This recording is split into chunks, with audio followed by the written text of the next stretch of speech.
What is going on, guys? Jacob here, Miami Dolphins Syndicate. We got Miami Dolphins, Buffalo Bills, Thursday Night Football. We got the preview. Let's get into it. So last week with the Jacksonville Jaguars, 12th all-time meeting, the Dolphins evened up the all-time series at 6-6. Very different story here for the Buffalo Bills, our division rivals. This is the 122nd time the Miami Dolphins and Buffalo Bills have matched up. 62-58-1. The Miami Dolphins lead the all-time record, but it has not been smooth sailing in the last few years. Only one win since the 2019 season. The Bills have been dominant in both the AFC East and just against the Miami Dolphins in general. That one win coming 2 years ago at home, 21-19 victory. The Dolphins were dominated at really everything else except the scoreboard, time of possession, yards. Everything looked going the way of the Bills, but they were not able to capitalize once getting to the red zone. Dolphins able to get that lone win in the last 5 years. Both teams coming into this as a 1-0 record. Both had to do it in very similar ways. Both teams overcame a 2-score deficit. The Buffalo Bills were down 17-3 to the Arizona Cardinals, and Josh Allen put together a very Josh Allen performance. 18 of 23, 232 yards, 2 touchdowns, as well as getting it done on the ground, an additional 2 rushing touchdowns. Matter of fact, there was only 5 rushes by the Buffalo Bills in their win against Arizona Cardinals on Sunday that were not either Josh Allen or James Cook. This offense is almost entirely run through the two of them. You look at their receivers, and I don't think it's still quite clear who their number one option in the receiving game is. Keon Coleman was the leading receiver, 4 catches, 51 yards, the rookie out of Florida State. You look throughout that roster, and there's no clear alphas with the rookie in Coleman, with Khalil Shakir, who already has some rapport, Josh Allen, newcomers, Mac Hollins coming into the team, Curtis Samuel, who is dealing with an offseason injury. So no clear number one, no clear guy for the Miami Dolphins to try to take away from Josh Allen, as opposed to in years past where he had Stephon Diggs, where obviously, every time he walked onto the field, even if sometimes he, wasn't playing his best, we saw 2 very different Stephon Diggs last year. Dominant performance in the first game where I believe he scored 3 touchdowns, and then Jalen Ramsey did a much better job than we saw Kader Kohou do in the first game. Very different games from Stephon Diggs, this time going into this game without a clear guy for Jalen Ramsey to gravitate towards. The Buffalo Bills have a strong defensive identity with head coach Sean McDermott that is a little bit changed compared to where it was in the past few seasons. You're seeing very different personnel out there now for the Buffalo Bills compared to what we're used to, including our very own now Jordan Poyer, former safety for the Buffalo Bills. They've gone a lot younger as they've seen the likes of Poyer and Tre'Davious White move on to other teams. They've gone with a more younger approach, and just like the offense within the wide receiver room,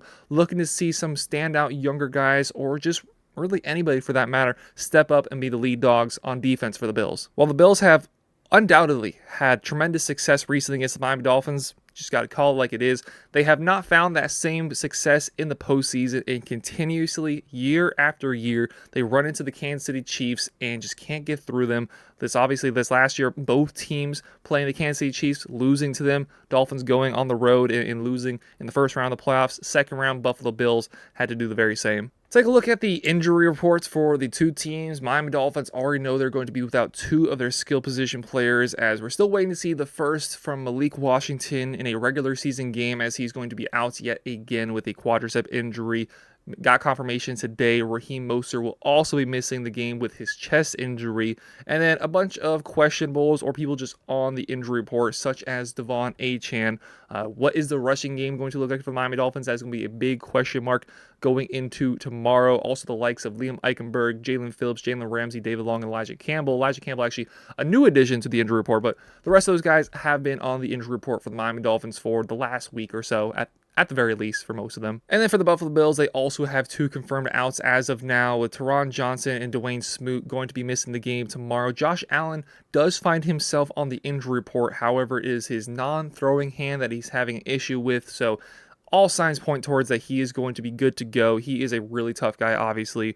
One of the toughest quarterbacks in the entire NFL, if not the toughest quarterback in the NFL. And an injury with his left hand is not going to keep him out of this game. There's also some guys on the injury list, such as Ty Johnson, Javon Solomon, Mitch Trubisky, that are pretty marginal players for the Buffalo Bills. They know they'll have their main guy, Josh Allen, out there tomorrow. So how the Miami Dolphins beat the Buffalo Bills? That's been a question that Dolphins fans have been asking themselves. That's what I've been asking myself for years now, watching the Dolphins have to face up with the Buffalo Bills, and they found success in 2023, 2 years ago, that home win where, again, they did not dominate at all anything on the scoreboard except for the scoreboard itself, the points at the end of the game.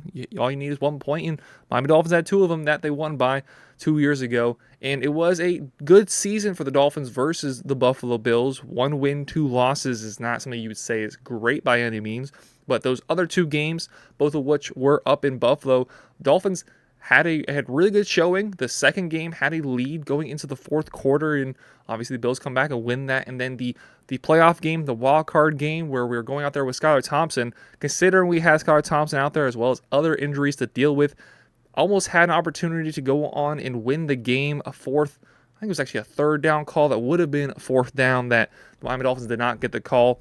Got a first down that the Bills did, and they were able to knee the game away and win that one. The best way to beat the Buffalo Bills is ultimately the hardest to do to beat the Buffalo Bills, and that is force Josh Allen to have a bad game, force him to make mistakes. There's been many times in Josh Allen's career where he was interception prone, mistake prone, and then Brian Daboll kind of fixed that, and since Brian Daboll has left, the interceptions have gone up yet again, the turnovers have gone up, so forcing him to make plays, which isn't necessarily a force because he is a playmaker. He has the ability to do so, but force him to make mistakes, try to get that interception early in the game, try to rattle him, try to get in his face.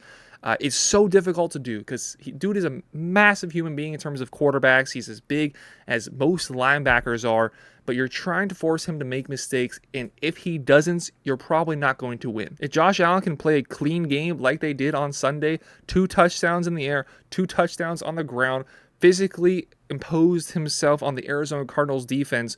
Arizona Cardinals, a 2-score advantage, and they quickly saw that go away. Getting pressure on Josh Allen, as well as testing out this Buffalo Bills secondary, which is completely retooled from what we've seen in recent years. They did a good job last week against the Arizona Cardinals, albeit a Arizona Cardinals team with Kyler Murray coming off of a season where he played less than half the games with a new number 1 weapon in Marvin Harrison Jr., who is a rookie that they're trying to find right chemistry. So Kyler Murray never really felt that he had a true number 1 that he was going to, even though there was an opportunity late in the game where Kyler Murray hits Marvin Harrison, who was wide open down the right sideline. They score that, kick the extra point, play good defense. The Cardinals win that game.